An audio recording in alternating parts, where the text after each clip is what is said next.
بسم اللہ الرحمن الرحیم۔ حضرت عائشہ ام المؤمنین نے بتلایا کہ حضور صلی اللہ علیہ وسلم پر وحی کا ابتدائی دور اچھے سچے اور پاکیزہ خوابوں سے شروع ہوا۔ آپ خواب میں جو کچھ دیکھتے وہ صبح کی روشنی کی طرح صحیح اور سچا ثابت ہوتا۔ پھر قدرت نے آپ کو تنہائی پسند تو توشہ ہمراہ لیے ہوئے وہاں رہتے۔ توشہ ختم ہونے پر ہی اہلیہ محترمہ حضرت خدیجہ رضی اللہ تعالیٰ عنہ کے پاس تشریف لاتے اور کچھ توشہ ہمراہ لے کر پھر وہاں جا کر خلوت نشینی میں گزارتے۔ یہی طریقہ جاری رہا یہاں تک کہ آپ پر حق منشفق ہو گیا اور آپ غار حرا ہی میں قیام پذیر تھے کہ اچانک حضرت جبرائیل علیہ السلام آپ کے پاس حاضر ہوئے اور کہنے لگے، اے محمد پڑھو۔ آپ فرماتے کہ میں نے کہا کہ میں پڑھنا نہیں جانتا۔ آپ صلی اللہ علیہ وسلم فرماتے ہیں کہ فرشتے نے مجھے پکڑ کر اتنے زور سے پھینچا کہ میری طاقت جواب دینے لگی۔ پھر مجھے چھوڑ کر کہا، پڑھو۔ میں نے پھر وہی جواب دیا کہ میں پڑھا ہوا نہیں ہوں۔ اس فرشتے نے مجھ کو نہایت ہی زور سے کھینچا اور مجھ کو سخت تکلیف محسوس ہوئی۔ پھر اس نے کہا کہ پڑھ۔ میں نے کہا میں پڑھا ہوا نہیں ہوں۔ فرشتے نے تیسری بار مجھ کو پکڑا اور تیسری مرتبہ پھر مجھ کو پھینچا۔ پھر مجھے چھوڑ دیا اور کہنے لگا کہ پڑھو اپنے رب کے نام کی مدد سے جس نے پیدا کیا اور انسان کو خون کی پھٹکی سے پیدا کیا، پڑھو اور آپ کا رب بہت ہی مہربانیاں کرنے والا ہے۔ پس یہی آیتیں آپ حضرت جبرائیل علیہ السلام سے سن کر اس حال میں غار حرا سے واپس ہوئے کہ آپ کا دل اس انوکھے واقعے سے کانپ رہا تھا۔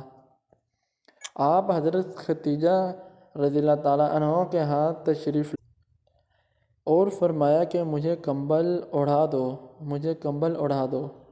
لوگوں نے آپ کو کمبل اڑا دیا۔ جب آپ کا ڈر جاتا رہا تو آپ نے اپنی زوجہ محترمہ حضرت خدیجہ رضی اللہ تعالیٰ عنہ کو تفصیل کے ساتھ یہ واقعہ سنایا اور فرمانے لگے کہ مجھ کو اب اپنی جان کا خوف ہو گیا ہے۔ آپ کی اہلیہ محترمہ حضرت خدیجہ الکبریٰ رضی اللہ تعالیٰ عنہ نے آپ کی ڈھارس بندھائی اور کہا کہ آپ کا خیال صحیح نہیں ہے۔ اللہ کی قسم آپ کو اللہ کبھی رسوا نہیں کرے گا۔ آپ تو اخلاق فاضلہ کے مالک ہیں۔ آپ تو کنبہ پرور ہیں۔ بے کسوں کا بوجھ اپنے سر پر رکھ لیتے ہیں۔ مفلسوں کے لیے آپ کماتے ہیں۔ مہمان نوازی میں آپ بے مثال ہیں اور مشکل وقت میں آپ امر حق کا ساتھ دیتے ہیں۔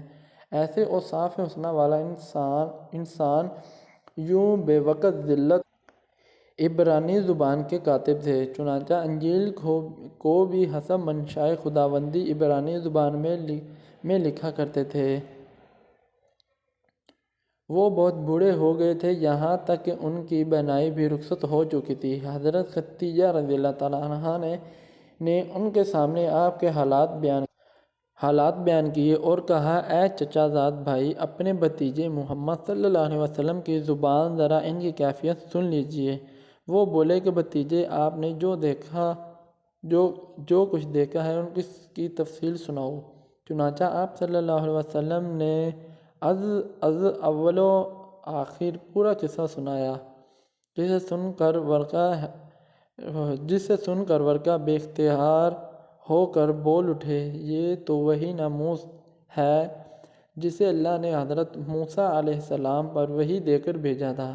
کاش میں آپ کے اس عہد نبوت کے شروع ہونے پر جوان عمر ہوتا۔ کاش میں اس وقت تک زندہ رہتا جب کہ آپ کی قوم آپ کو اس شہر سے نکال دے گی۔ حضور صلی اللہ علیہ وسلم نے یہ سن کر تعجب سے پوچھا، کیا وہ لوگ مجھ کو نکال دیں گے حالانکہ میں ان میں صادق و امین مقبول ہوں؟ ورقہ بولا، ہاں یہ سب کچھ سچ ہے، مگر جو شخص بھی آپ کی طرح امر حق لے کر آیا لوگ اس کے دشمن ہو گئے۔ اگر مجھے آپ کی نبوت کا وہ زمانہ مل جائے تو میں آپ کی پوری مدد کروں گا۔ ورقہ کچھ دنوں بعد انتقال کر گئے۔ پھر کچھ عرصہ تک وحی قیامت موقوف رہی۔ بسم اللہ۔